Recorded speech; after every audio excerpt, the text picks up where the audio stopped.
Hi, everyone, and welcome back for part two of our stress management lessons. Hopefully, you learned a few things in the last one and you were able to take some time and think about those healthy and unhealthy coping skills. Right now, we're going to start off this lesson with a review of the last lesson just to make sure that we understand some of those concepts that we went over. So, the first thing I wanted to talk about and go over again are the three causes of stress because these are really important to remember and notice that, there's sometimes you can control things and sometimes you can't. So, knowing what causes the stress is always a good start in managing it. So, if you remember, there were three causes. The first one being demand. And, obviously that means how much demand is put on you. So, how much homework do you have? How much outside activities do you have outside of school?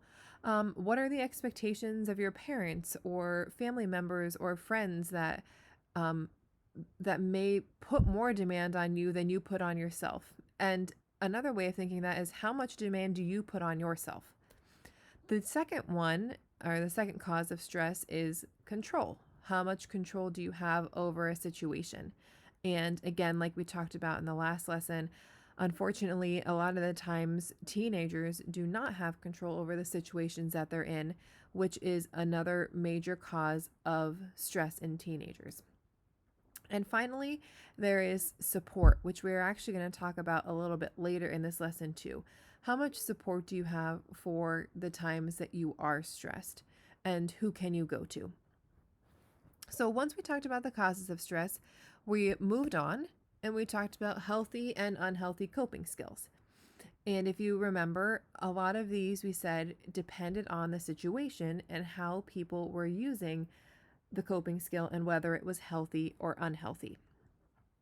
So, healthy coping skills are ones that are going to make you feel better now and in the long term. So, you are using this skill and you're kind of honing it. So, when you get to stressful situations later in life, you have that skill to in your repertoire to be able to pull out and say, I know what to do when I get so stressed, I'm going to use this. So you know that that's healthy. And it's not going to physically or emotionally harm yourself or others by using that coping skill. So those two things you automatically know that is a healthy coping skill. Unhealthy coping skills either will make you feel ashamed or want to keep it secret, or just very simply will not help you in the long term. And I think we had talked about in the last lesson that right there, that first thing right under the arrow where it says it won't help you in the long term, a lot of the times you can just stop there because your unhealthy coping skills are not going to help you in the long term. You can move on to the others if you think, yeah, maybe it might help, but it does make me feel ashamed, or I want to keep it secret, or I don't want to tell anybody about it. Then you know, okay, it's definitely unhealthy. So we ended the last session by talking about, or by saying, start thinking about the coping skills that you're using and start thinking, are they unhealthy or are they healthy? And we also made the point that it is going to be different for every single person how coping skills are used. So some people's coping skill may be healthy, where another person may use that same coping skill and it's unhealthy for them. So it all really depends on the situation. So here's a part where if you're in a classroom, you're going to want to stop and pause and have a discussion about what coping skills have you noticed yourself using since we talked in the last lesson, and are they healthy or are they unhealthy? And you're going to want to take the time to really listen to what other people say and figure out, are there coping skills that you're using in a healthy way that other people are using in an unhealthy way, and vice versa. So take a couple of minutes. If you're at home, do the same thing and talk to somebody around you. Or if there is nobody around you, but you want to know and you may not know if the skills are healthy or unhealthy, reach out to your counselor. That's what we're here for. So send us an email or ask for a Zoom call and we can discuss the coping skills that you're using and decide what's best for you. We'll be back in a minute.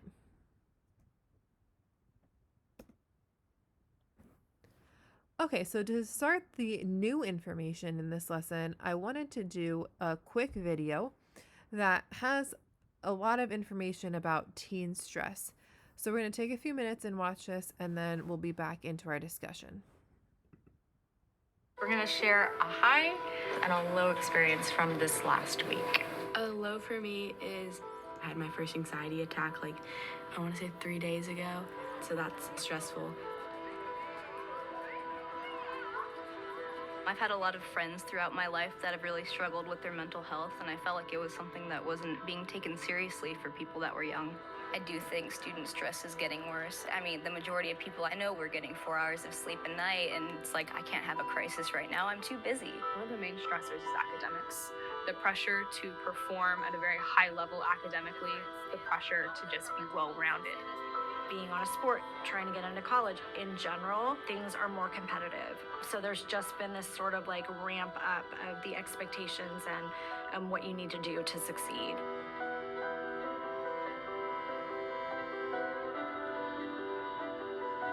It's unfortunate that in an attempt to make sure all of our students are successful, we're forgetting to acknowledge that student health has to come before academic success.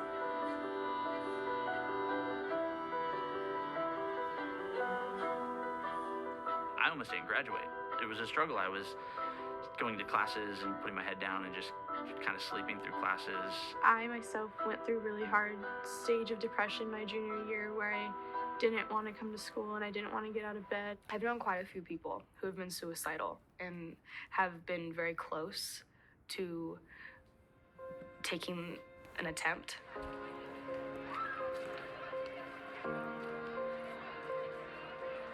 In high school, there's also that stigma or that idea of I need to be strong and happy and cheerful and like fit in. Kids more and more, they're going home after school and they're isolating in their rooms and they're hanging out on their tablets or smartphones.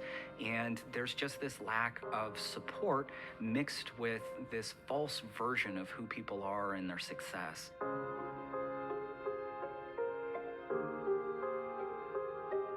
We definitely have a culture of perfection on social media, in that we're trying to show our best lives even if we don't feel like we're living it. It would have been nice if everyone at the school had some sort of idea that it was okay to talk about your problems. Everybody's got something that they should talk about, and they shouldn't keep inside and have to deal with by themselves.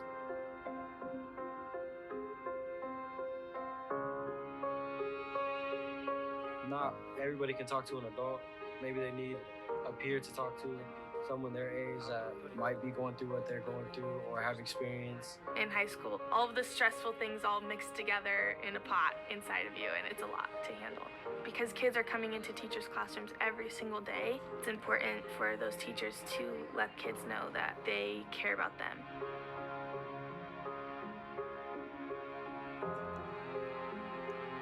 It's okay to take that break from your curriculum sometimes to check on your students. You can't teach a kid who is struggling and dealing with depression and anxiety and possible thoughts of suicide. We talk a lot about resiliency, and one of the things that, makes a more resilient student is having an adult who cares about them.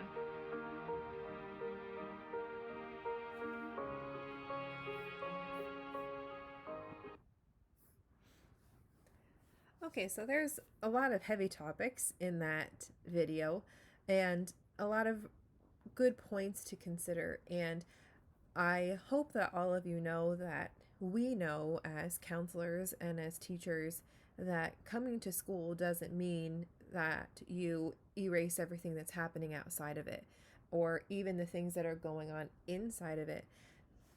Teenagers have a lot going on in their lives. So we are here to help you work through those things. And we may not be able to understand all of it, but we are here for a reason and we're here for you. And if you notice there, a lot of the times there's this false sense of, it's just me. I'm the only one that's going through this. But everybody in school is going to be stressed at times, and it may be for different reasons. And I do think a lot of the time, too, some people are under the impression that high-achieving students are not as stressed because they have their life together.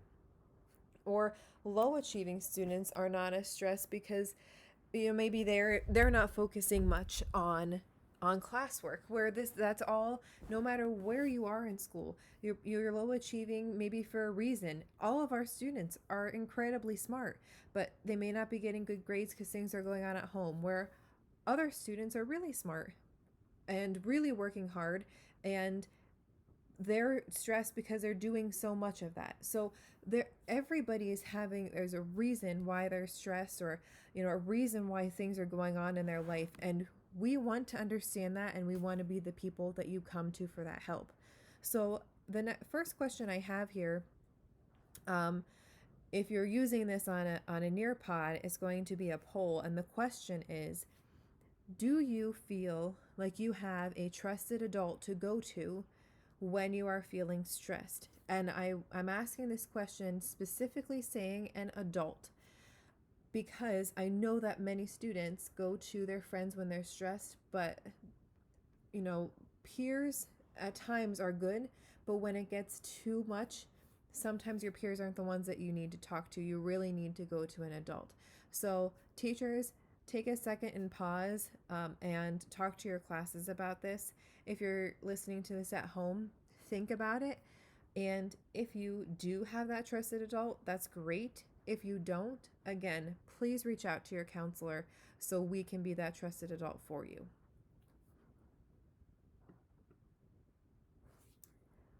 Okay, so we talked about unhealthy and healthy coping skills, but we didn't really go over a lot of them and what can be healthy. So what I'm going to show you in the next 2 slides are 4 categories of coping skills that you can use that will hit different areas of what you need. So the first one here on the left we see is emotional release.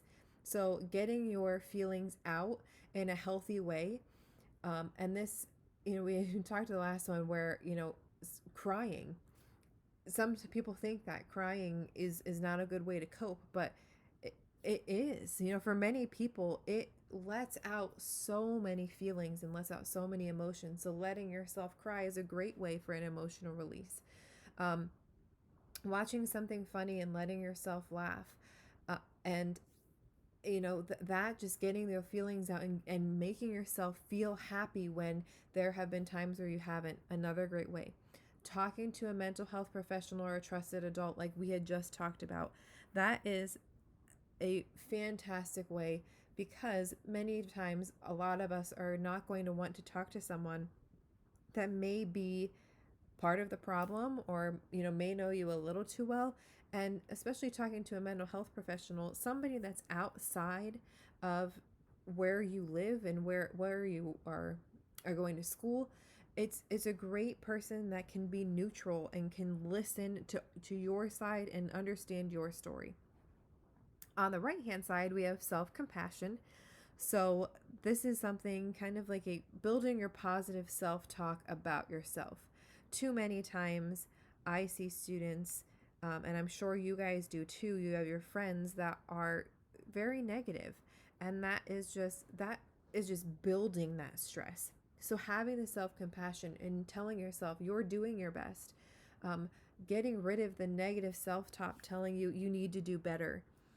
It's really changing your mind, and a lot of us have heard of things like through the growth mindset model, and growth mindset is a great way of practicing self-compassion and changing your negatives to positive thoughts, and it helps just improve your mood, and improve the way you look at yourself, which can really bring down that stress level. The last 2 groups here we have are distraction, which I think most of us are probably best at, and self-soothing. So distraction, I will tell you that most of the time when I'm talking to students and I ask what their coping skills are, I would say that the number 1 answer is listening to music. And I 100% understand that. I am definitely a culprit of singing quite loudly in the car after a bad day. So I think that is a great way to get out your stress and to help you calm yourself down, and it can happen pretty quickly. A lot of others are people like to go home and watch Netflix. Again, it's a good thing. The question there is, where is the balance? When does it become unhealthy? Are you watching Netflix for 6 hours a night and putting off your homework? If you're doing that, it becomes unhealthy. If you are doing it and you go home and you're like, I just want 1 hour of watching a show, go for it. That's making it healthy so you can get your mindset back to where it needs to be productive afterward.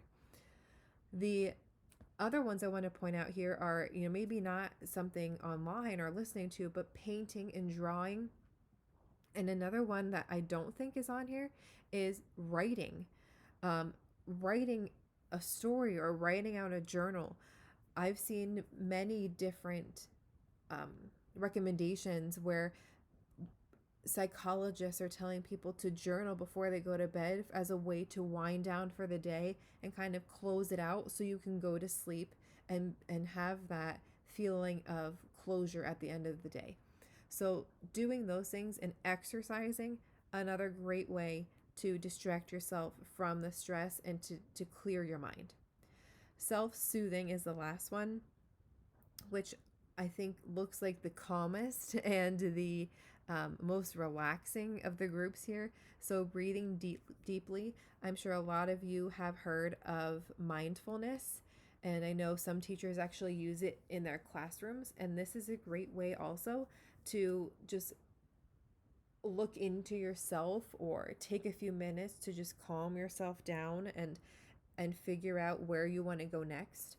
Taking a warm shower or a bath, doing yoga, so it's kind of back to exercising, or just going for a walk.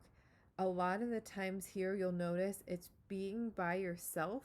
There are times that it's okay and it is a great stress relief to go out with your friends and just hang out, but a lot of these are done by yourself so you can really self-reflect and calm yourself down so you're ready and you're getting rid of that stress and you're ready to move forward.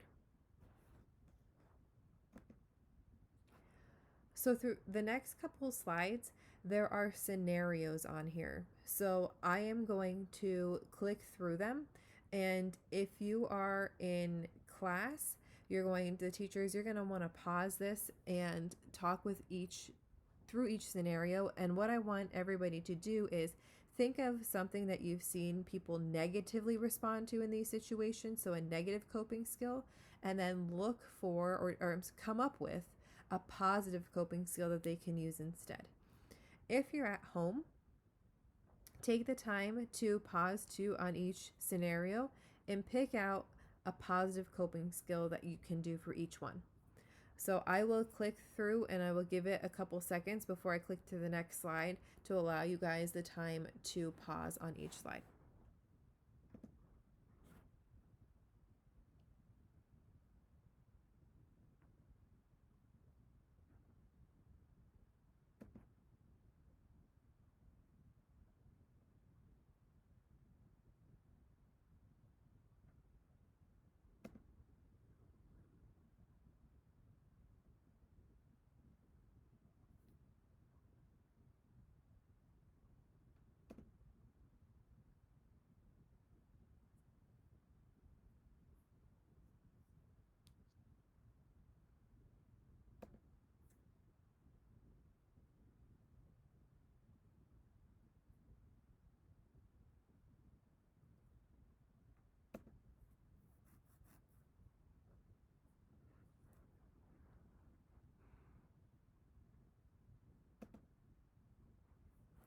Okay, so hopefully you had some good discussions and you came up with some positive coping skills.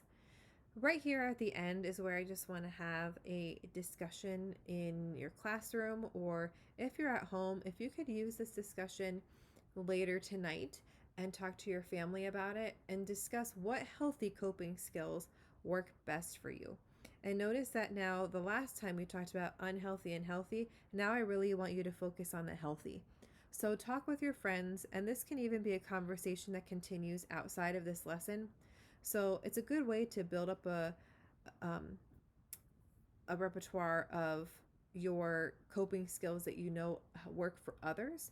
So have a discussion about the healthy coping skills that work for the people around you and for you, and see what compares and what contrasts with everybody else.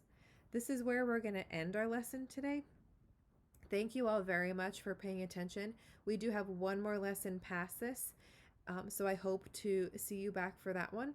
And again, if you have any questions or any concerns, please reach out to the counseling office. We are here for you guys, and we'll see you next lesson.